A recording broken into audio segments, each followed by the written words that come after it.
Bonjour ou bonsoir, selon les endroits où vous nous captez en ce moment. C'est votre show intitulé Afrique et développement, analyse et discussion des idées. Cette émission est présentée par Kisongo Mbeleoulou et elle est mise en onde par Malik Saleh. Une fois de plus, soyez les bienvenus et nous allons discuter un thème qui est intéressant encore aujourd'hui. Le thème est intitulé La foi et le développement. La foi et le développement. Nous savons que dans ce monde, il y a beaucoup de foi. Il y a la foi religieuse, il y a la foi scientifique, il y a beaucoup de foi. Mais ici, nous voulons parler surtout de la foi religieuse. Est-ce que la foi est obligée de s'engager dans le développement ou la foi peut faire aussi le développement? Voilà la question autour de laquelle nous allons baser nos idées et aussi notre discussion. Et comme d'habitude, je ne suis pas seul sur ce plateau. Je suis avec moi, mon frère et collègue Alassane. Et peut-être je vais commencer à poser la première question à Alassane. Alassane, qu'est-ce que vous pensez? Est-ce que la foi a l'obligation de s'engager dans le problème de développement ou elle peut aussi s'engager? C'est-à-dire, si nous disons elle peut, nous voulons voir la question d'une façon optionnelle. Est-ce qu'elle peut ou ne pas s'engager? Voilà la question que je vous pose. Merci de m'avoir sur ce plateau pour discuter du thème foi et développement. Bon, en fait, la foi, comme on le dit, comme vous l'avez introduit dans dans la première partie de ce débat, vous avez parlé de la foi religieuse.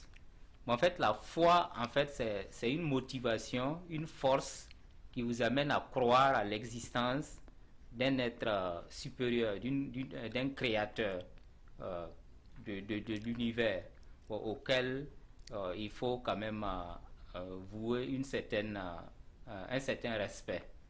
En fait, c'est un élément de la foi. La foi, pour moi en tout cas, doit être un élément de développement. Ça ne doit pas être un élément destructif.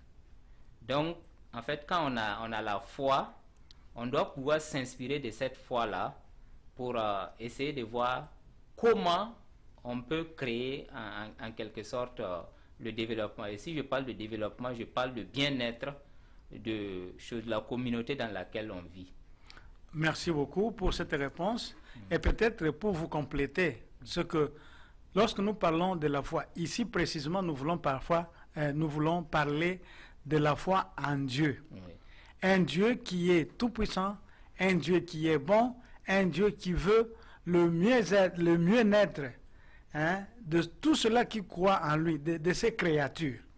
Alors, cette foi doit nécessairement avoir des implications dans la société où nous vivons. Et c'est là où nous disons que, c'est là où je suis d'accord avec toi, que cette foi doit nous amener à nous engager dans le problème de développement comme implication.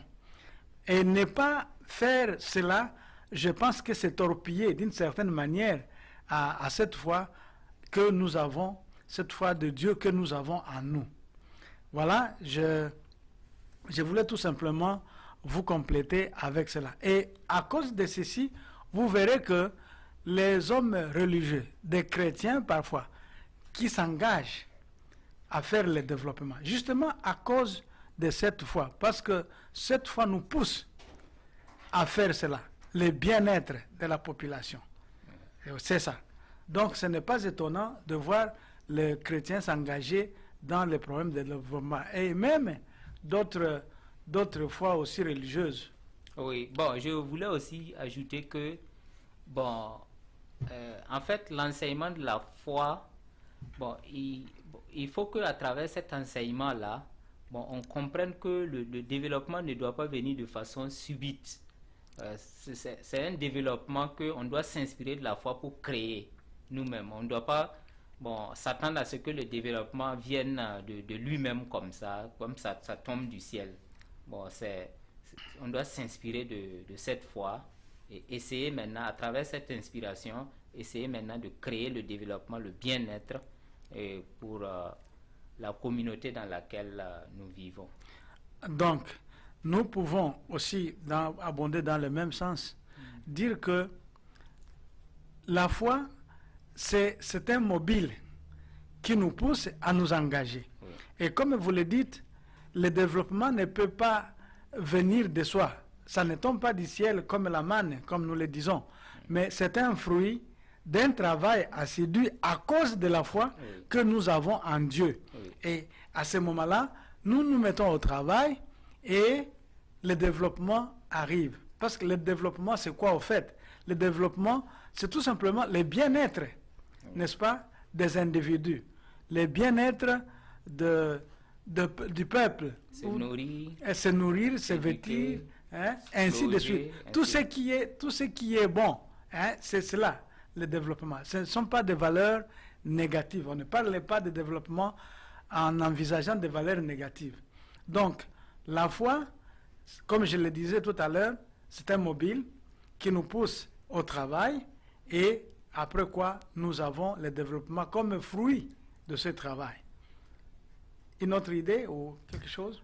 Bon, en fait, je n'ai pas... Bon, on aura l'occasion de discuter de ces éléments à travers l'ONG Alerte que vous avez mis en place, où, bon, vous estimez que bon, vous pouvez créer le développement à travers la foi. Bon, j'aimerais savoir si vous pouvez nous donner encore un développement sur ça. Avant de venir à cela, qu'est-ce que vous pouvez dire des personnes qui sont croyants, mais qui se méfient du développement?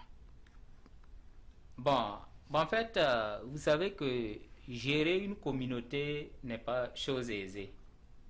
Bon, en fait, il y a un ensemble de mentalités, auxquelles bon, on doit faire face, parce que les gens n'ont pas la même capacité de voir, la même vision de voir les choses.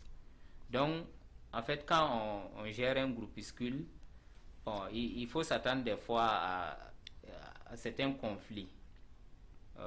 Ça peut être conflit de positionnement, ça peut être conflit d'intérêt. Bon, parce qu'il y a des gens qui viennent en un truc, pas pour le bien-être de l'ensemble de la communauté, mais ils veulent quand même s'approprier d'une plus grande part du travail qu'ils sont en train de faire. Donc, bon, c'est ce qui amène certaines personnes à dire, voilà, bon, en tant que moi, je ne vais pas vraiment rentrer dans cette histoire parce que, compte tenu de telle mentalité, bon, comment les gens raisonnent, les Africains se comportent de telle façon, bon, ça peut les amener à être un peu réticents et à ne pas vouloir s'y engager. Bon, c'est ce que moi je vois en la réticence de certains croyants. Ok, merci. Laissez-moi revenir donc à la question que vous avez posée.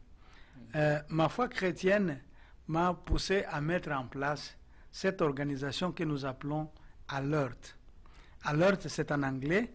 Ça veut dire tout simplement African Leadership Empowerment, Reconciliation and Transformation. Et d'aucuns peuvent se poser la question, pourquoi Leadership Empowerment? C'est très important parce que nous savons que les gens disent tout monte et tombe sur le leadership. Si vous n'avez pas un bon leadership, quel que soit l'organisme que vous mettez en place, tout va tomber. Et n'importe quelle organisation, ça peut être l'Église, ça peut être les organisations de l'État, ça peut être même des ONG. Si le leadership n'est pas bon, tout va finir par s'écrouler. Alors, nous, en tant qu'Africains qui sont sur la voie de développement, nous avons besoin d'un leadership qui est fort, un leadership qui comprend que diriger, c'est servir. Alors, nous avons besoin de mettre un effort important dans la formation de notre leadership. Si nous voulons arriver un jour à un bon résultat de ce que nous cherchons à faire dans le domaine de développement. Raison pour laquelle nous avons parlé de African Leadership Empowerment. Et African parce que nous sommes africains et nous voulons, en tant qu'Africains, nous lancer aussi sur la voie de développement. La réconciliation, vous savez, en Afrique, il y a trop de guerres, les familles sont divisées, les clans, les tribus sont divisés, parfois pas de guerres civiles, même parfois pour des raisons politiques, on est divisé, mais nous devons chercher l'unité. Nous devons chercher l'unité, être ensemble et nous réconcilier pour pouvoir faire de grandes choses.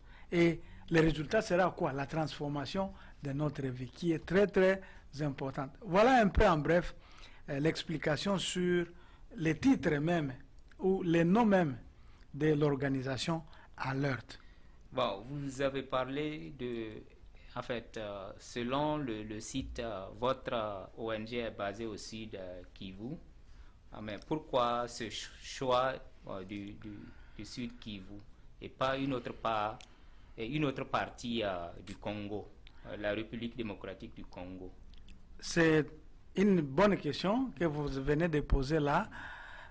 Vous savez que parfois il est difficile de commencer là où vous ne connaissez pas les personnes. Et le Kivu, le Sud Kivu plus spécialement, c'est un endroit où j'ai vécu, où j'ai connu les gens, où je connais, même aujourd'hui, je connais les gens.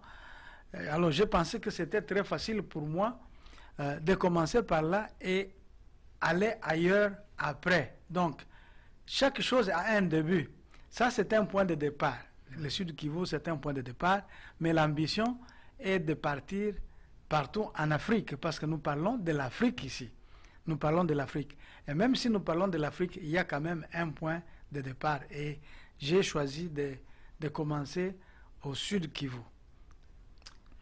Bon, merci des réponses apportées à la question. Mais vous avez parlé de réaliser vos objectifs à travers un plan spirituel et un plan économique. Bon, enfin, c'est un plan duel en fait, spirituel, économique. Bon, donnez-nous un peu quelques détails, que ce soit sur le plan spirituel, aussi bien sur le plan économique. Comment la conduite des affaires se fait sur le plan spirituel et sur le plan économique? Tu vois, je peux partir peut-être d'une observation. J'ai trouvé que ceux-là qui travaillent dans les domaines de développement, ils ont tendance à négliger l'aspect spirituel du développement. Et pourtant, à ma connaissance, c'est un aspect qui est très très important parce que tout part de la croyance. Qu'est-ce que vous croyez? Même si vous avez un très bon plan sur le plan de développement et que la croyance n'y entre pas, je pense que vous allez finir par échouer. Et nous avons des exemples qui ont échoué. Et aujourd'hui, nous sommes très contents que même cette communauté des agents de développement commence à comprendre que l'aspect spirituel dans le domaine de développement est très important. Et comment vous conduisez cet aspect spirituel? Et maintenant, cet aspect spirituel, c'est quoi au fait? Dans mon cas, j'ai pensé que les églises qui représentent un aspect spirituel représentent une force qu'on peut mobiliser pour faire le développement. Et d'ailleurs, ce n'est pas question tout simplement de mobiliser, mais c'est un des aspects de leur foi, faire le développement. C'est sur le plan spirituel, donc faire le développement, c'est un aspect dans leur croyance, mais qui est toujours ignoré. Alors, pour arriver à mobiliser cela, qu'est-ce que je fais? Généralement, je fais des séminaires. Comme quoi, pour les rappeler que non, il y a un aspect que vous avez oublié. C'est ça, vous pouvez utiliser votre foi pour vous engager dans le domaine de développement. Parce que Dieu est pour le bien-être de la population. Dieu est pour le bien-être de ses enfants.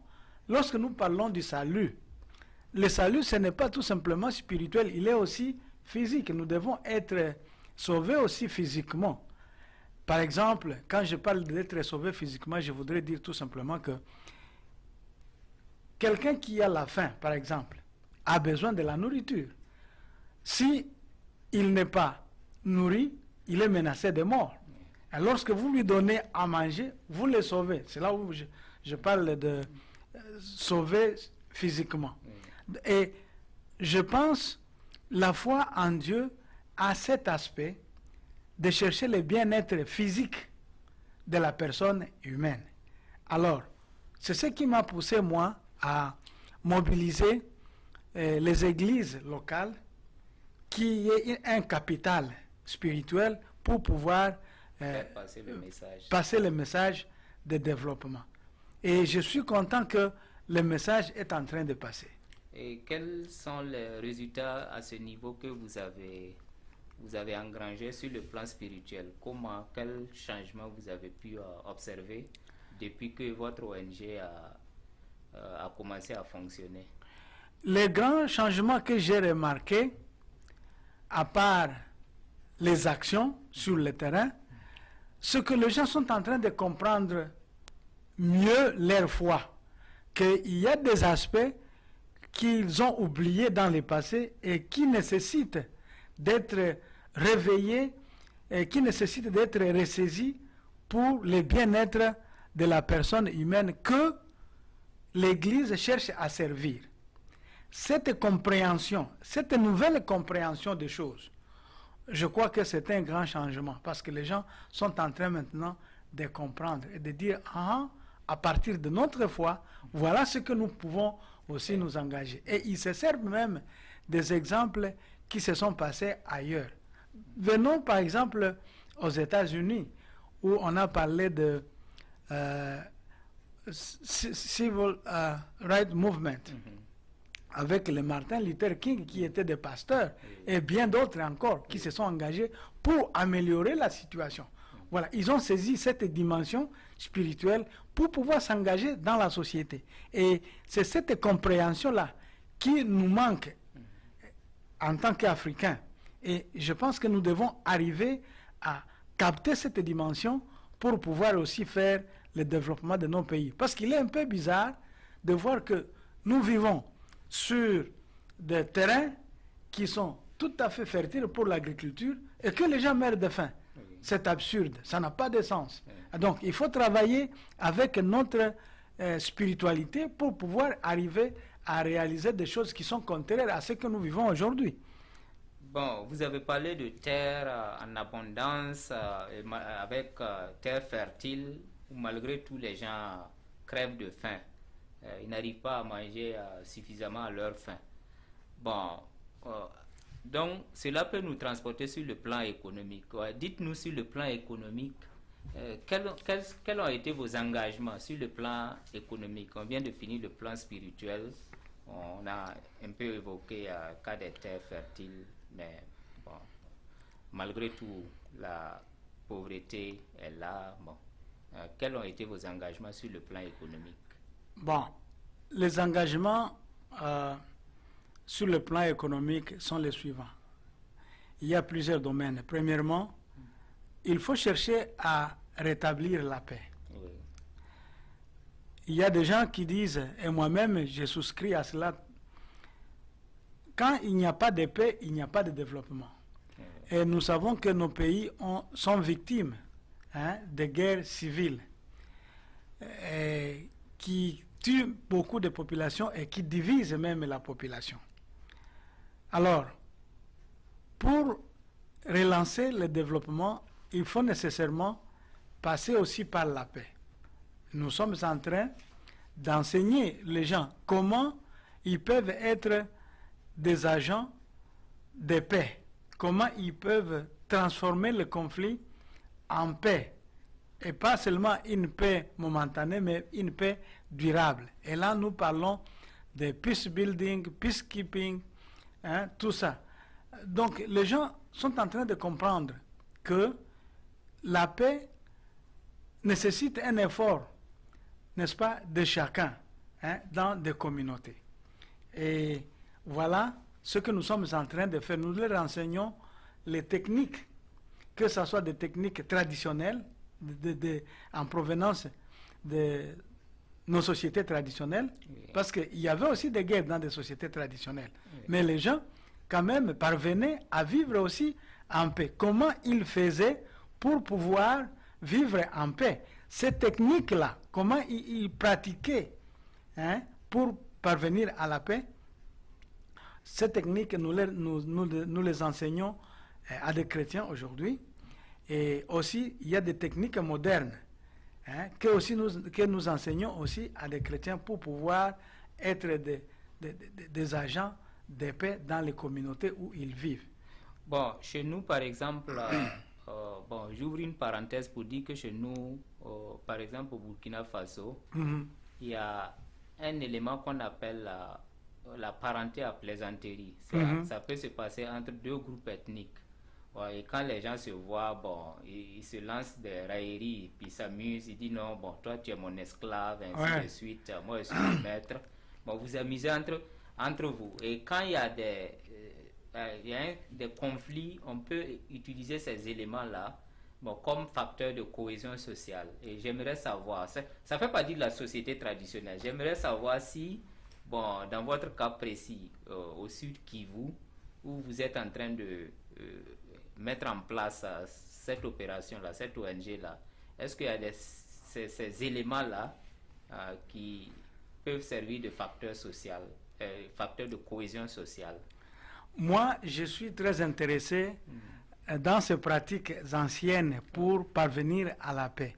Et avec cette organisation, nous sommes en train de chercher tous ces éléments-là pour les enseigner à nos enfants, de les enseigner à des chrétiens dans des paroisses. Ils existent.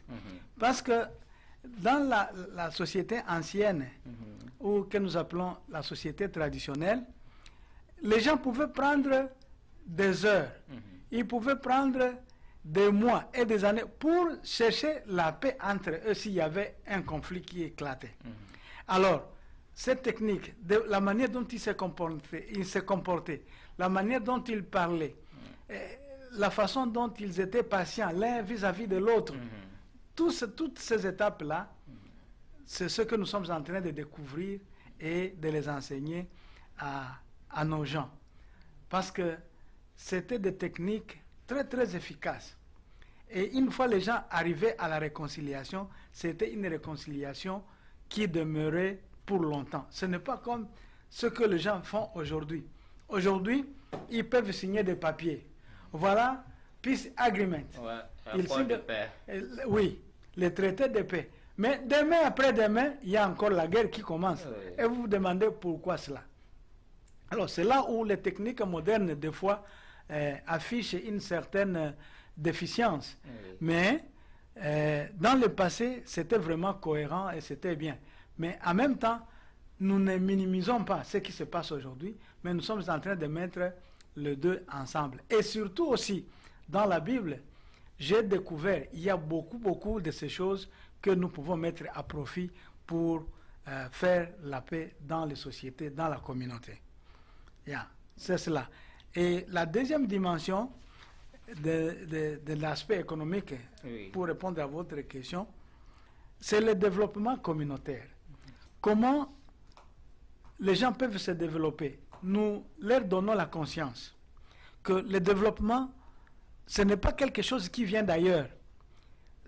On peut avoir l'aide qui vient ailleurs, mais il faut que les gens prennent conscience que le développement, ça doit venir d'eux-mêmes. Autodéveloppement, ça doit venir d'eux-mêmes.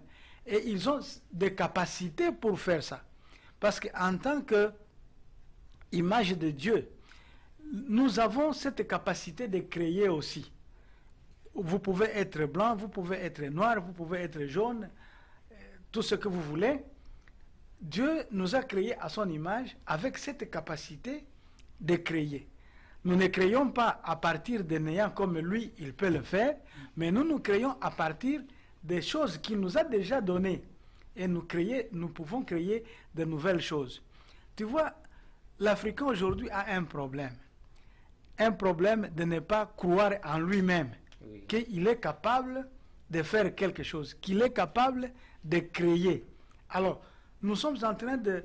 Ou du moins, tout ce qu'il crée n'a pas la qualité. Et tout ce qu'il peut créer n'a pas la qualité. Cette fois manque. Donc, nous sommes en train de mobiliser les gens, les enseigner, de leur dire non, vous êtes créés à l'image de Dieu et vous avez des capacités pour créer. Vous pouvez entreprendre des choses. Et ici, nous parlons de l'entrepreneuriat. Nous leur enseignons cela. Donc, c'est de cette façon-là que nous touchons les problèmes économiques. Parce qu'avec l'entrepreneuriat, il y a lieu de créer des entreprises, il y a lieu de créer des emplois pour les personnes et ainsi lancer l'économie dans les communautés respectives de nos gens. Bon, vous avez aussi parlé de la réalisation de ces objectifs-là à travers le développement de leadership, comme vous l'avez dit au début même de l'émission. Bon, vous êtes un peu basé sur Luc, les Philippiens. Bon, est-ce que vous pouvez donner quelques détails sur ça pour montrer comment ça peut booster le développement du leadership? Non, il faut que les gens, ici nous parlons de chrétiens, il faut qu'ils comprennent la ligne de pensée de leur maître, qui est Jésus-Christ. Bon, la Bible nous dit clairement, dans Ephésiens 2, que Christ s'est donné, il n'a pas compté ses qualités d'être Dieu pour ne pas faire quelque chose. Il s'est donné pour servir. Et même Luc aussi, il dit, Jésus déclare, je suis venu pour servir et non être servi. Alors, ce sont ces concepts-là que les chrétiens peuvent mettre à profit pour lancer le développement. Donc, le développement, en fait, c'est quoi? C'est servir. Oui. Hein? C'est servir. Quand le leadership, c'est servir. Ce n'est pas se servir. Donc, c'est plutôt servir. Et quand vous servez, vous lancez le développement dans la communauté. C'est cela. Chacun a ce devoir de servir. Et les gens peuvent s'inspirer de la pensée de Jésus-Christ lui-même qui a servi et qui a vécu comme un serviteur et non un boss qui doit être servi. Ouais, tout à fait, oui. Et effectivement, c'est ce qui manque c'est cet élément-là qui manque dans le leadership de nos dirigeants africains. Bon, une fois quand ils viennent, bon, c'est au lieu de servir, c'est se servir comme vous le dites là. Bon, donc, moi, je pense que à travers votre ONG là, si on arrive à lancer le développement dans un coin donné, bon, ça peut avoir des effets. Ça peut quand même avoir des effets. D'autres peuvent se servir de ça comme modèle.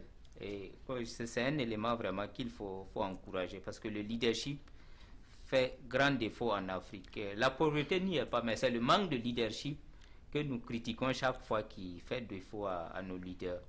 Oui, la pauvreté est résultat d'un faux leadership. Tu vois? Oui. Parce que si on avait un leadership qui est fort, Oui. un leadership qui comprend que conduire ou diriger, c'est d'abord servir, je crois que même la pauvreté n'y serait pas.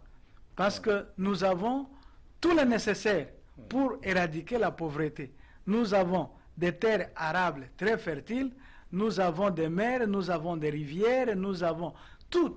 Dieu nous a donné presque tout. Il nous reste tout simplement à faire un leadership et par sa grâce, je crois que nous pouvons arriver à lancer le développement où la pauvreté ne sera pas très aiguë comme elle est aujourd'hui. Bon, on a parlé de volet spirituel, volet économique. On sait qu'une organisation de cette envergure a vraiment une équipe qui dirait. Est-ce que vous pouvez nous parler un peu de l'équipe dirigeante même et quelle est la composition de cette équipe-là qui dirige cette organisation qu'on appelle Alert? La structure est très simple. Très simple dans le sens que, comme je l'ai dit au départ, nous voulons que les communautés prennent conscience. Et c'est à cause de cela que nous voulons aussi, que nous avons voulu aussi que les équipes qui doivent diriger cette action viennent même des communautés. Oui. C'est-à-dire, ce sont les communautés qui s'organisent en choisissant leurs propres dirigeants que nous essayons de former pour la tâche, n'est-ce pas? Et une fois formés, ce sont eux, avec l'aide des autres dans la communauté, qui conduisent ces actions. Donc, nous, au niveau, je dirais peut-être international, nous sommes là tout simplement pour donner des idées, discuter avec eux ce qu'ils peuvent faire, parce qu'ils doivent prendre cela dans les mains. Ce n'est pas nous qui devons faire à leur place, mais c'est plutôt eux qui doivent faire eux-mêmes leur propre développement. Ok. Bon, on sait que une opération de cette envergure a un coût financier et il faut vraiment des moyens. À combien estimez-vous annuellement les moyens dont vous avez besoin, les moyens financiers dont vous avez besoin pour faire fonctionner cette ONG? Oui, là nous y allons année par année parce que nous n'avons pas un montant fixe et puis ça dépend aussi des bienfaiteurs. Deux fois, nous avons besoin de 30 000 $ par année. C'est bas par rapport à d'autres organisations. Et parfois aussi, nous pouvons aller même à 45 000 $. À 45 000 $. Et avec cet argent, nous organisons non seulement des séminaires, mais il y a aussi des activités qui se font. Nous avons même des ateliers de coupe-couture pour les mamans qui s'entraînent aussi à coudre et à vendre les habits pour avoir un peu de revenus afin de soutenir leur propre famille et amener les enfants à l'école. Donc, nous devons acheter des machines pour cela et beaucoup d'autres choses, mais quand même, le coût est très bas. Et peut-être vous pouvez vous poser la question, comment alors nous avons cet argent? Oui, justement, je voulais venir quelles sont vos sources de financement? Bon, les sources, ce sont des volontaires, des amis, qui trouvent que ce que nous sommes en train de faire est important et que nous avons une approche qui est très pratique. Alors, ils contribuent avec des fonds, 10 $, 20 $, 50 $, 100 $ et même plus, ça dépend. Et nous recevons cet argent pour les canaliser dans les actions de développement. Bon, je profite de cette occasion pour dire que Alerte a un site internet qui est www.alerte.org. C'est ça, non? Oui, c'est cela. Et même si quelqu'un veut avoir plus d'informations sur ce que nous sommes en train de faire, il peut se rendre dans ce site et lire et voir. Et même s'il veut contribuer, il peut toujours le contribuer parce que toute l'information est sur le web. Et il y a quand même des voies de contribution sur l'Internet où on peut faire un don sur l'Internet, ou bien vous n'avez pas prévu ça sur votre site? Non, c'est prévu. Okay. C'est prévu. Quand vous visitez le site, vous pouvez avoir tout cela. Et même les contacts aussi. Si vous voulez nous contacter, vous pouvez nous contacter. Ok.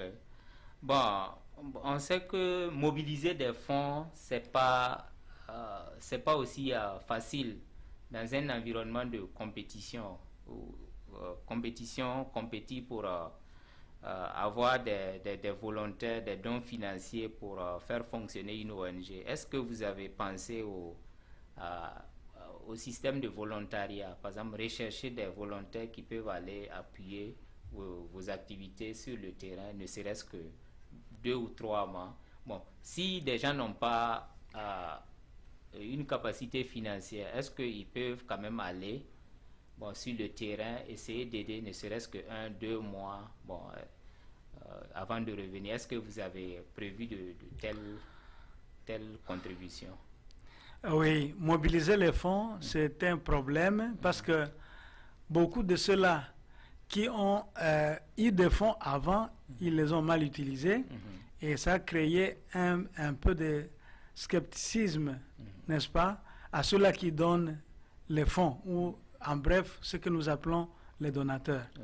Mais quand même, il faut que les gens comprennent qu'il y a encore d'autres personnes qui font le travail avec les fonds qu'ils reçoivent.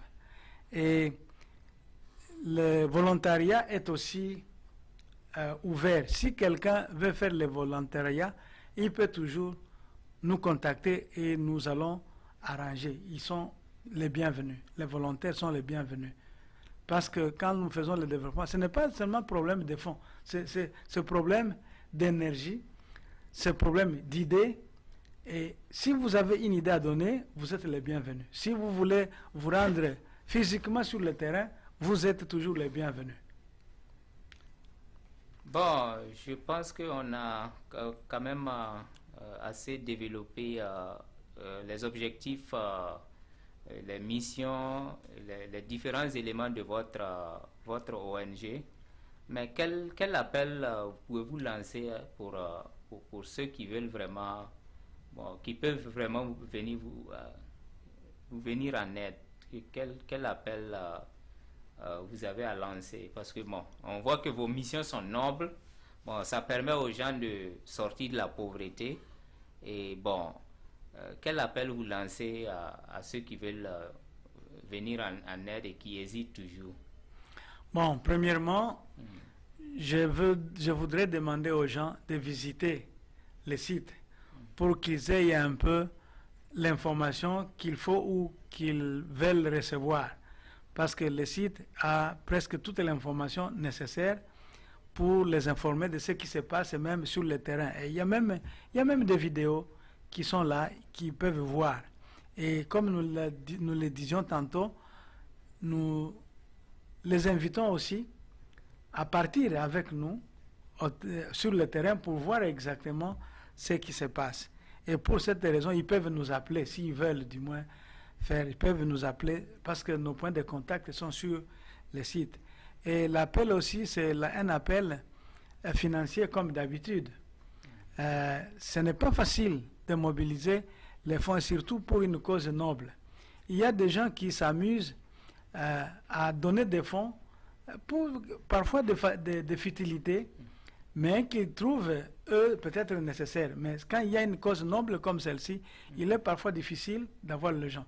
Alors, nous demandons aux gens de vouloir changer de mentalité et de soutenir les choses qui sont sérieuses afin de changer la vie des gens dans des pays d'où nous sommes venus. Alors, s'ils peuvent aussi nous assister financièrement, cela peut être une bonne chose. Voilà un appel que je peux lancer à ceux-là qui nous écoutent, à des Africains qui veulent le développement de l'Afrique. N'importe quel coin de l'Afrique, parce que tout ce que nous voulons, c'est le développement de l'Afrique. L'Afrique doit arriver à faire une compétition avec d'autres continents dans le domaine de développement. Ouais. Voilà tout ce que je peux vous dire. Oui, effectivement, bon, comme on l'a toujours souligné, l'Afrique, le point où toutes les ressources naturelles y sont, toutes les conditions quand même sont réunies pour le développement, mais bon, par faute de leadership, on se retrouve dans une situation vraiment catastrophique. Bon, j'aimerais aussi savoir bon, quelques résultats que vous avez eus. Est-ce que vous pouvez ajouter ça aussi à l'appel que vous venez de lancer? Oui, merci. Je voudrais insister sur deux choses d'abord, et vous y avez touché. La première, c'est la croyance. L'Africain a un problème de croire en lui-même. Ça, c'est un problème qu'il faut combattre. Nous devons arriver à croire que nous sommes capables de faire quelque chose. Et les exemples sont là. Des gens qui ont eu confiance en eux-mêmes, ils sont arrivés à faire des choses. Ils sont arrivés à faire des choses. La deuxième chose, c'est le leadership. Notre leadership doit être un leadership servant. Ce n'est pas un leadership qui se sert. Nous devons arriver à servir les autres. Nous devons arriver à servir les autres. Et le résultat de ce que nous sommes en train de faire est réel, est palpable. Parce que après les enseignements, après cet éveil de conscience, nous avons vu des gens qui se sont lancés dans l'agriculture. Aujourd'hui, ils cultivent non seulement les maraîchères, les veggies, l'agriculture maraîchère, mais aussi ils élèvent même des poules, la volaille. Ils élèvent, donc je peux parler ici en termes de bovins ovins, hein, ils élèvent tout ça.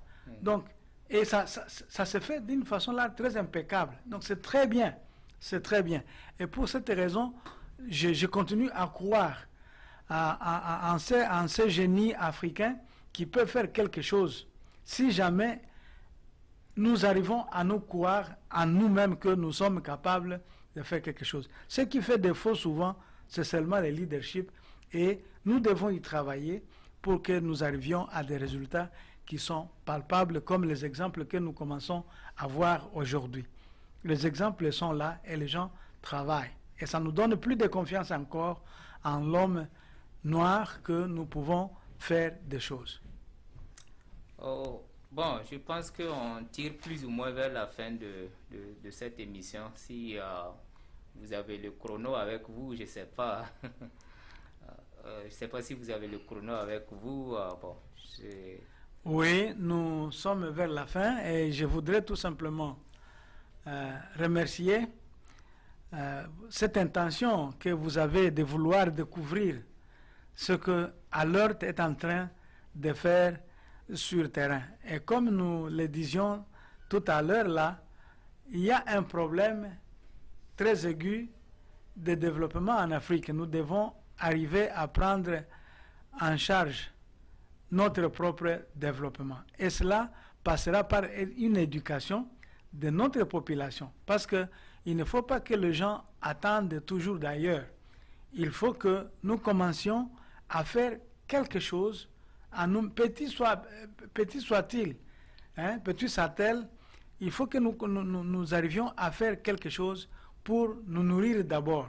Et après, entrer dans les autres grandes choses comme les usines et ainsi de suite. Oui, effectivement, bon, l'autosuffisance alimentaire est vraiment un point critique. Et même quand on regarde les pays développés, ils y sont passés forcément par le développement de l'agriculture. Bon, s'ils sont allés même chercher des esclaves dans les pays africains et autres pour venir... ils y sont même allés dans ces pays-là chercher des esclaves, venir travailler même dans les plantations.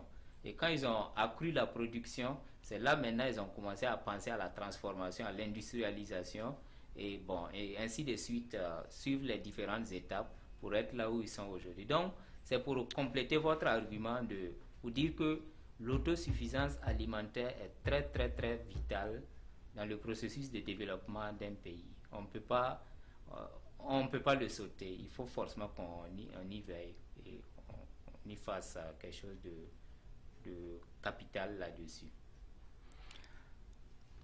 Oui. Ok, merci beaucoup Alassane de cette dernière intervention. Je crois que nous allons clore cette émission qui était à la découverte d'une organisation appelée Alert. Alert qui signifie tout simplement African Leadership Empowerment, Reconciliation and Transformation. C'est un peu en anglais. Alors, c'est cela. Et nous avons survolé ce que Alert est en train de faire sur le terrain, et spécialement dans la province du Sud Kivu, au Congo démocratique. Et c'est là où l'organisme est en train de travailler. Donc, si vous voulez savoir plus, nous vous invitons à visiter le web qui est www.alertafrica.org. Donc, si vous visitez ce web, vous allez avoir beaucoup d'informations. Merci une fois de plus pour nous avoir reçus sur vos écrans et nous vous disons au revoir. Merci et à bientôt.